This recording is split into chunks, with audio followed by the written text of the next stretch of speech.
தமிழடியான் சொந்தங்கள் அனைவருக்கும் வணக்கம். ஜனாதிபதி அனுரகுமார திசாநாயக்க தலைமையிலான அரசாங்கம் லஞ்ச ஊழலுக்கு எதிராக, முறைகேடுகளுக்கு எதிராக போராடி கொண்டிருக்கிறது உங்களுக்கு தெரியும்.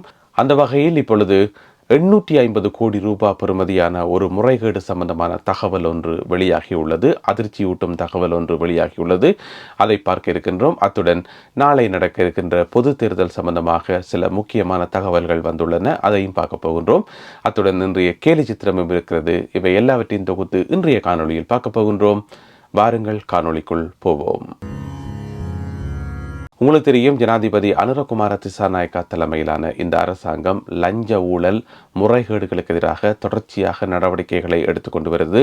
தோண்ட புதையல் வார மாதிரி தோண்ட நிறைய முறைகேடுகளும் நிறைய ஊழல்களும் வெளியில் வந்து கொண்டே இருக்குது. அந்த அடிப்படையில் இப்போ 850 கோடி ரூபாய், கொஞ்ச நெஞ்சம் இல்லை, 850 கோடி ரூபாய் பெறுமதியான ஒரு முறைகேடு ஒன்று அம்பலமாகி இருக்குது. அது என்னென்று சொல்லி பார்ப்போம். அதாவது ஒரு முக்கியமான சில நிறுவனங்கள் டேக்ஸ் கட்டையிலையாம், வரி கட்டையிலையாம். அந்த கட்டாத பெறுமதி எவ்வளோன்னு பார்த்தீங்கன்னு சொன்னால் 850 கோடி ரூபாவாம். 1 கோடி 2 கோடி இல்லை, 850 கோடி ரூபாய் பெறுமதியான டேக்ஸை கட்டையில். இந்த நிறுவனங்கள் எதுன்னு பார்த்தீங்கன்னு சொன்னால் இலங்கையில் முன்னணியாக இருக்கக்கூடிய வடிசாலைகள், சாராய வடிசாலை நிறுவனங்கள் டேக்ஸ் கட்டையிலையாம். அதில் மிக மிக முக்கியமானது WM மெண்டிஸ் என்றது நீங்கள் எல்லாரும் கேள்விப்பட்ட ஒரு முக்கியமான பிராண்ட், நீங்கள் கேள்விப்பட்டிருப்பீங்கள். அவர்கள் 550 கோடி ரூபாய் டேக்ஸ் கட்டையிலையாம். டேக்ஸ் மட்டும் 550 கோடி ரூபாய்க்கு கட்டாமல் இருக்கணுமாம். அதே மாதிரி இன்னும் சில நிறுவனங்களும் டேக்ஸ் கட்டையிலையாம். என்னென்னு பார்த்தீங்கன்னு சொன்னால் களத்துறையில் இயங்குகிற சினர்ஜி என்று சொல்லப்படுற ஒரு வடிசாலை, அதே மாதிரி குருநாகலில் இருக்கக்கூடிய வயம்ப வடிசாலை, அவர்களும் டேக்ஸ் கட்டையிலையாம். அதே மாதிரி ஹிங்குரான என்ற இடத்துல இருக்கக்கூடிய ஃபின்லாண்ட் வடிசாலை, அவர்களும் டேக்ஸ் கட்டையில். அதே போல் ரந்தனிக்கல வடிசாலை, இவர்கள் யாருமே ஒழுங்கான முறையில் டேக்ஸ் கட்டையிலையாம். இவை எல்லாவற்றினுடைய ஒட்டுமொத்த பெறுமதி 850 கோடி ரூபான்னு சொல்லப்படுது. எனவே அது சம்பந்தமான விசாரணைகள் இப்போ நடந்து இருக்குது. சம்பந்தப்பட்ட வடிசாலை நிறுவனங்களுக்கு இப்போ கடிதங்கள் அனுப்பப்பட்டிருக்கு. உள்நாட்டு இறைவரி திணைக்களம் கடிதங்கள் அனுப்பப்பட்டிருக்குது. நவம்பர் மாதம் 30ஆம் தேதி கிடையில இவ்வளவு டேக்ஸை நீங்கள் கட்டையில் என்று சொன்னால் உங்கள் எல்லாருடைய லைசன்ஸும் பறிக்கப்படும் என்று சொல்லி கடிதம் அனுப்பப்பட்டிருக்குது. எனவே நவம்பர் மாதம் 30ஆம் தேதி கிடையில இந்த 850 கோடி ரூபாய் கட்டப்படணும். அப்படி இல்லை என்று சொன்னால் இலங்கையில் இருக்கக்கூடிய இந்த முக்கியமான வடிசாலை நிறுவனங்களுக்கு லைசன்ஸ் பறிக்கப்படும் என்று சொல்லி அனுரகுமார திசாநாயக்க தலைமையிலான அரசாங்கம் எச்சரிக்கை விடுத்திருக்குது. யோசிச்சு பார்த்தோம் என்று சொன்னால் இதே மாதிரி இன்னும் எத்தனை நிறுவனங்கள் டேக்ஸ் கட்டையிலையோ என்னென்ன நிறுவனங்கள் எல்லாம் ஏற்று கொண்டிருக்கணுமோ அரசியல்வாதிகளை பயன்படுத்தி, அரசியல் செல்வாக்களை பயன்படுத்தி அவைக்கு லஞ்சத்தை கொடுத்து போட்டு இப்படி டேக்ஸ் கட்டாமல் விட்டால் நாட்டில் பொருளாதார பிரச்சனை வராமல் என்ன செய்யும்? இந்த 850 கோடி ரூபாய் வரி செலுத்தப்பட்டிருந்தா அந்த 850 கோடி ரூபாயை வச்சு அரசாங்கம் எவ்வளவு நலத்திட்டங்களை செய்திருக்க முடியும்? எனவே இப்படித்தான் நாட்டில் நிறைய கம்பெனிகள் இயங்கி கொண்டிருக்குது. ஒவ்வொரு அரசியல்வாதிகளுக்கு பின்னாலேயும் அவர்களுடைய செல்வாக்குகளை பயன்படுத்தி கொண்டு அரசாங்கத்தை ஏமாற்றி கொண்டு இப்படித்தான் ஒவ்வொரு கம்பெனிகளும் இயங்கி கொண்டிருக்குது. எனவே இந்த லஞ்ச ஊழல் என்றைக்கு துடைச்சளிக்கப்படுதோ, என்றைக்கு முற்று முழுதாக இலங்கையில் ஒழிக்கப்படுதோ, அப்பதான் இலங்கை முன்னேறும். அப்பதான் ஒரு சிங்கப்பூர் போல, துபாய் போல இலங்கை முன்னேறும். என்ன சொன்னால் அதுக்கான எல்லா தகுதிகளும் இலங்கைக்கு இருக்குது, அவ்வளவு வளங்களும் இருக்குது. ஆனால் எங்கேயோ ஒரு பிரச்சனை இருக்க போய் அது அரசியல்வாதிகள் தான் அந்த பிரச்சனை ஆரம்பிக்குது. அரசியல்வாதிகளோட முறைகேடால தான் நாடு இவ்வளவு அதல பாதாளத்தில் இருக்குது. எனவே இலங்கையில் பொருளாதார கஷ்டம் இருக்குது. டாலருக்கு எதிரான பெறுமதி வீழ்ச்சி அடைஞ்சிருக்குது. நாங்கள் எல்லாரும் ஏழைகள் போல நடக்குது. இலங்கை ஒரு ஏழை நாடு என்றது எல்லாமே செயற்கையாக உருவாக்கப்பட்டது. எதுவுமே தானாக நடந்ததில்லை. எல்லாமே செயற்கையாக உருவாக்கப்பட்டது. அதுக்கான மூல காரணம் அரசியல்வாதிகள். இதில் கவலைக்குரிய விஷயம் என்ன சொன்னால் நிறைய தமிழ் அரசியல்வாதிகளுக்கும் இதில் தொடர்பு இருக்கும். உண்மைதானே? இப்போ நேற்று பார்த்தீங்கன்னு சொன்னால் இந்த மருந்து ஊழலில் நாங்கள் விழாவெல்லாம் கேள்விப்பட்டு கொண்டு வந்தோம். கெஹலியர் ரம்புக்கு விலைக்கு தான் தொடர்பு இருக்குன்னு சொல்லி அவரை தான் பிடிச்சி ஜெயிலில் போட்டிருக்கு. ஆனால் நேற்று தான் தகவல் வந்திருக்குது அதில் தமிழ் முன்னாள் பாராளுமன்ற உறுப்பினர் ஒரு ஆளுக்கும் தொடர்பு இருக்குன்னு சொல்லி. இப்படி இன்னும் எத்தனை பேருக்கு தொடர்பு இருக்கோ, என்னென்ன குற்றங்களோட தொடர்பு இருக்கோ, எங்கெங்கே போயிட்டு லஞ்ச உள்ள செதுச்சினமோ எங்களுக்கு தெரியாது. இதெல்லாமே தோண்டத்தான் வெளியில் வரும். எனவே இன்னும் நிறைய அதிர்ச்சிகரமான தகவல்கள் வெளியில் வரும் என்று சொல்லி நாங்கள் எதிர்பார்க்கலாம். நாளை நடக்க இருக்கின்ற பொது தேர்தல்கள் சம்பந்தமாக ஒரு சில தகவல்கள் கிடைத்திருக்கின்றன. 225 பாராளுமன்ற உறுப்பினர்களை தெரிவு செய்வதற்கான தேர்தல் நாளை நடைபெற இருக்கின்றது. நாளை காலை 7 மணி தொடக்கம் பிற்பகல் 4 மணி வரை இந்த தேர்தல் நடைபெறும். எனவே அனைத்து மக்களும் வாக்களிக்க தகுதி பெற்ற சகல மக்களும் போய் வாக்களிக்கணும். யாருமே உங்களுடைய வாக்குகளை வீணாக்க வேண்டாம். எனவே எல்லாரும் சென்று வாக்களிக்க வேண்டும். உற்சாகத்தோடு வாக்களிக்க வேண்டும். உங்களுடைய ஜனநாயக கடமையை நீங்கள் நிறைவேற்ற வேண்டும். 5 வருடங்களுக்கு ஒரு தடவை இப்படியான வாய்ப்புகள் வரும். எனவே நீங்கள் போயிட்டு நாளைக்கு எல்லோருமே தவறாமல் வாக்களியுங்கள். காலை 7 மணி முதல் பிற்பகல் 4 மணி வரை நீங்கள் வாக்களிக்கலாம். இதில் பார்த்தீங்கன்னு சொன்னால் 225 பாராளுமன்ற உறுப்பினர்கள் தான் தெரிவு செய்யணும். அதில் பார்த்தீங்கன்னு சொன்னால் அங்கீகரிக்கப்பட்ட அரசியல் கட்சிகளைச் சேர்ந்த 5464 பேர் போட்டி போடினமாம். 5464 பேர். அதே மாதிரி சுயேட்சை குழுக்களைச் சேர்ந்த 3357 பேர் போட்டி போடினமாம். முன்னெப்போதும் இல்லாதவாறு மிக அதிக அளவிலான வேட்பாளர்கள் இந்த முறை போட்டி போடினம். எனவே நாளை நடக்க இருக்கின்ற பொது தேர்தலில் மக்களாகிய நீங்கள் யாருக்கு வாக்களிக்க போறீங்கன்றதை ஒன்றுக்கு பல தடவை சிந்திக்கிறது மிக மிக அவசியமானது. அன்பான மக்களே, இந்த முறை நீங்கள் அளிக்க போகிற வாக்கு மிக மிக முக்கியமான வாக்கு. உங்களுடைய வாழ்க்கையை மாற்ற போகிற வாக்கு. கடந்த 15 வருஷமாக நீங்கள் யாருக்கு வாக்களித்த நீங்கள் அப்படி வாக்களித்ததால் உங்களுக்கு கிடைச்ச நன்மைகள் என்ன, பலாபலன்கள் என்ன என்றது உங்கள் எல்லாருக்குமே நல்ல வடிவாக தெரியும். அக்குவரு ஆணிவராக தெரியும், நல்ல வடிவாக தெரியும். எனவே அதை பற்றி சொல்ல வேண்டிய அவசியமே இல்லை. இந்த 15 வருஷமாக உங்கள்கிட்ட வாக்கு வாங்கினாக்கள் இப்போ திரும்பவும் நிற்கணும். உங்களுக்கு முன்னால் திரும்பவும் வாக்கு தாங்கோ, நாங்கள் மாற்றங்களை ஏற்படுத்துவோம், நாங்கள் அதை செய்வோம் இதை செய்வோம் என்று சொல்லி 15 வருஷமா எதையுமே செய்யாதவர்கள் இப்ப திடீரென்று எப்படி செய்ய முடியும்? அந்த சொல்லிவினம் ஒரு பழமொழி உண்டு, முயல் பிடிக்கிற நாயை மூஞ்சில வாக்கு தெரியும் என்று சொல்லி 15 வருஷமா இவியல் என்ன செய்தவை என்று சொல்லி மக்களாகிய உங்களுக்கு நல்லாவே தெரியும். எனவே திரும்பவும் ஒரு வாய்ப்பு தாங்கோ, திரும்பவும் ஒரு சான்ஸ் தாங்கோன்னு கேட்டுக்கொண்டிருக்கணும். நாங்கள் அதை செய்வோம் இதை செய்வோம் என்று சொல்லி இவியல் எதையுமே செய்ய போறதில்லை என்றுதான் மறுக்க முடியாத உண்மை. எனவே மக்களாகிய நீங்கள் நன்கு சிந்திச்சு வாக்களித்து புதியவர்களை தெரிவு செய்யுங்க. இந்த காலத்துக்கு ஏற்றபடி உங்களுடைய வாழ்க்கையை மாற்றி அமைக்கக்கூடியவர்களாக பார்த்து தெரிவு செய்யுங்க. நாட்டில் மாற்றத்தை ஏற்படுத்துறது அரசியல்வாதிகளா பொதுமக்களான்னு பார்த்தீங்கன்னு சொன்னால் உண்மையில் பொதுவாக நாங்கள் நம்பப்படுது ஒரு நல்ல அரசியல்வாதி வந்தால் நாட்டை மாற்றலாம், ஒரு நல்ல அரசியல்வாதி வேணும் என்று சொல்லி. ஆனால் உண்மையான மாற்றம் மக்கள் இருந்தால் ஆரம்பிக்கணும்.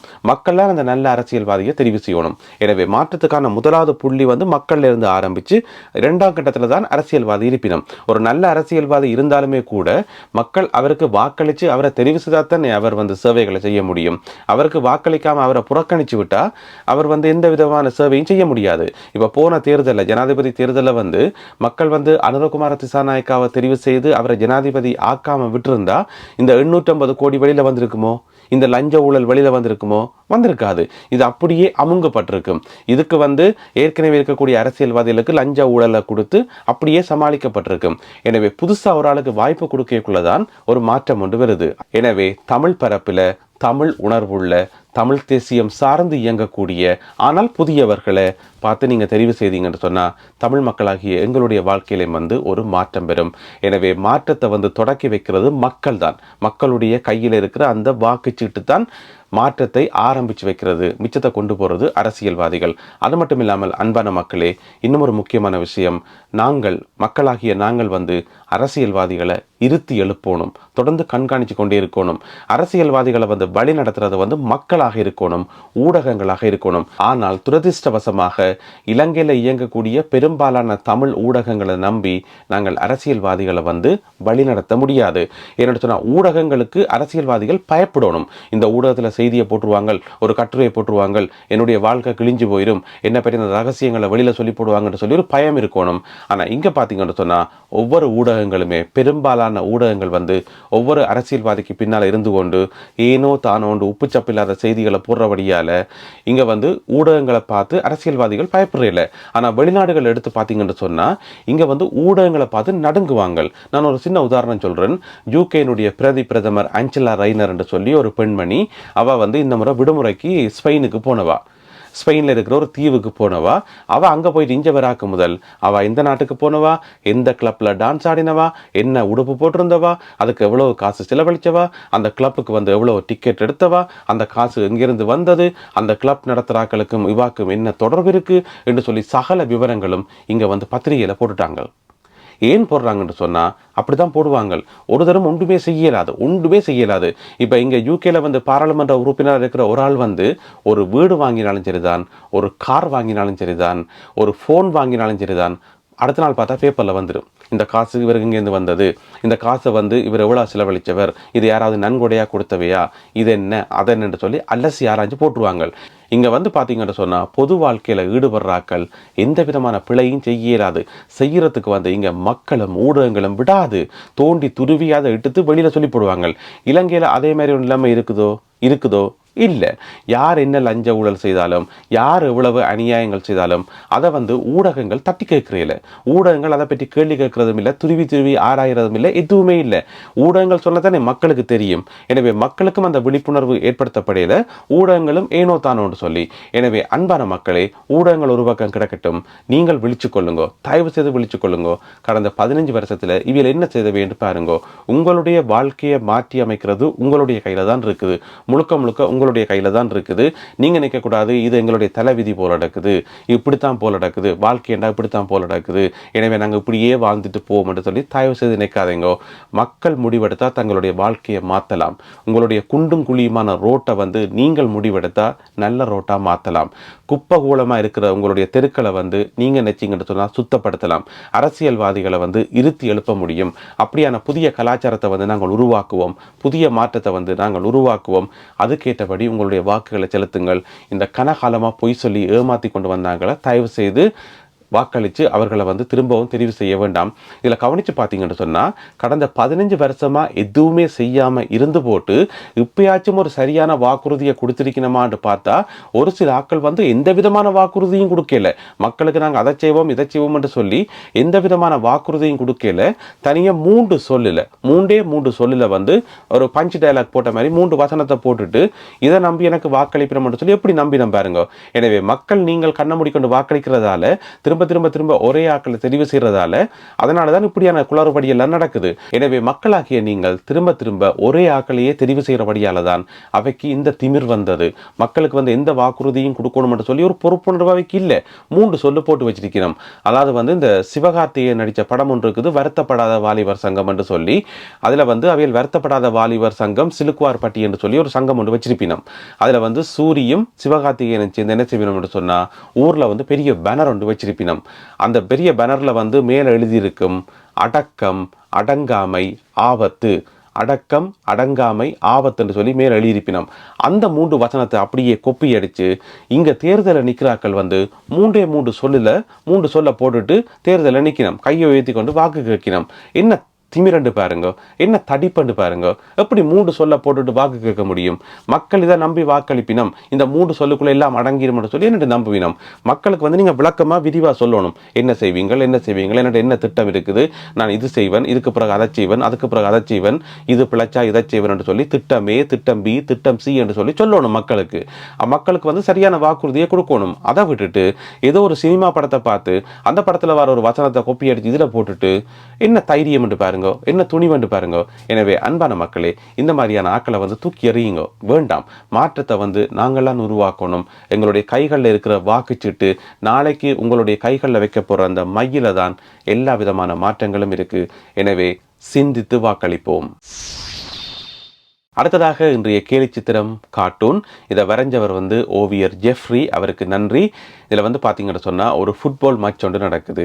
அந்த ஃபுட்பால் மேட்ச்சில் வந்து ஒரு ஆள் வந்து கோல் அடிக்க போகிறார், ரெடி ஆகிட்டார் கோல் அடிக்கிறதுக்கு, கோல் போஸ்ட்டுக்கு கிட்ட நிற்கிறார். ஆனால் அவரை கோல் அடிக்க விடாமல் கொஞ்சம் பேர் தடுத்து கொண்டிக்கணும். அந்த கோல் போஸ்ட்டுக்கு முன்னால் வந்து தடுத்து கொண்டிக்கணும்.